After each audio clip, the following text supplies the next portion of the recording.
Ever wondered how political funding works in India? Well, today we're diving into the world of electoral bonds. In the spirit of brevity, let's think of electoral bonds as bearer banking instruments, somewhat akin to promissory notes.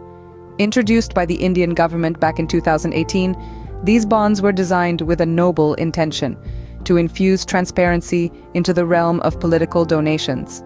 They can be bought by any citizen or body incorporated in India. And here's the interesting part. These bonds are available for purchase at specified branches of the State Bank of India, issued in multiples that span from 1,000 to 1 crore rupees. The purpose? To donate money to political parties, of course, but only to those parties that have secured at least 1% of the votes in the last Lok Sabha or State Assembly elections. So, let's delve deeper and understand how these bonds actually work.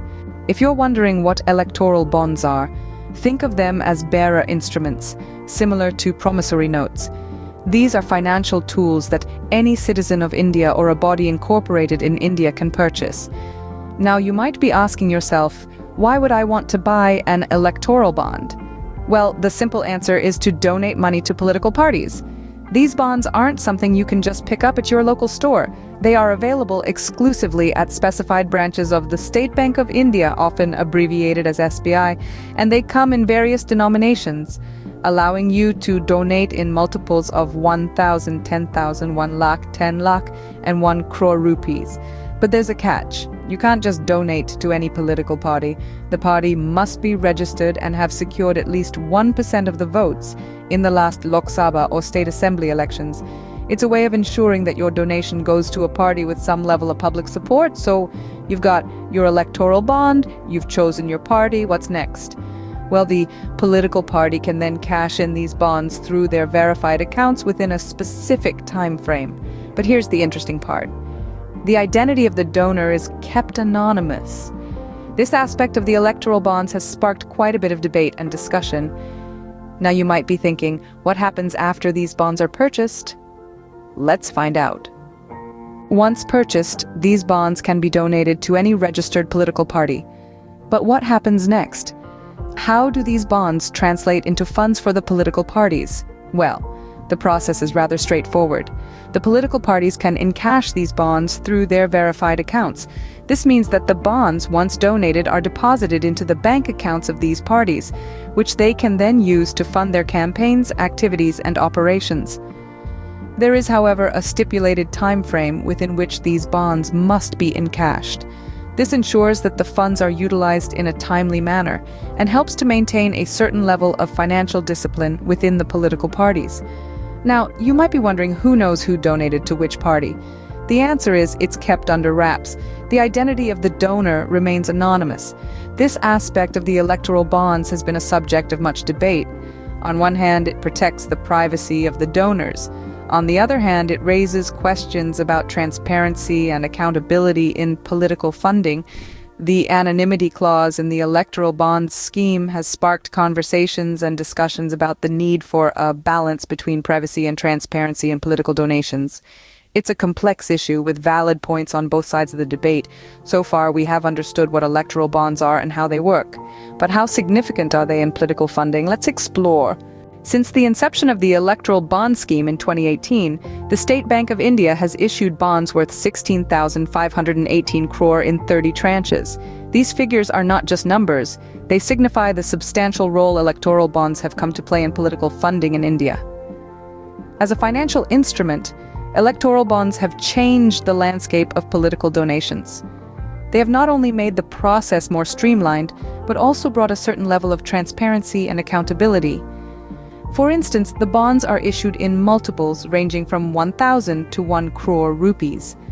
This structure ensures that donations of all sizes can be accommodated, allowing a wider range of individuals and entities to contribute to the political process.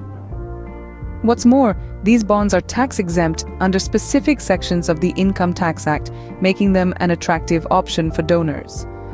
This has resulted in a significant shift in political funding, with electoral bonds contributing to over half of total donations between 2016 and 2021. However, it's not just about the money. The electoral bond scheme also requires donors to provide specific KYC documents, ensuring that only legitimate sources of funds are used for political donations. This has helped to curb the influence of black money in politics, a long-standing issue that has plagued the Indian political system. And here's a bit of exciting news. The details about the electoral bonds are set to be made public soon. This move will further enhance the transparency of political funding, offering an insight into how and where these funds are being used. Indeed, electoral bonds have revolutionized the way political funding works in India. But what about their pros and cons? Let's shed some light on that. Like any financial instrument, electoral bonds come with their own set of advantages and disadvantages. Let's delve into these aspects to gain a better understanding of this unique political funding tool. Starting with the pros, electoral bonds aim to bring transparency to political funding.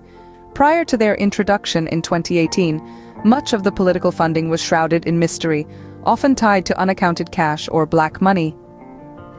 With these bonds, all transactions are through banking channels, which significantly reduces the scope for foul play.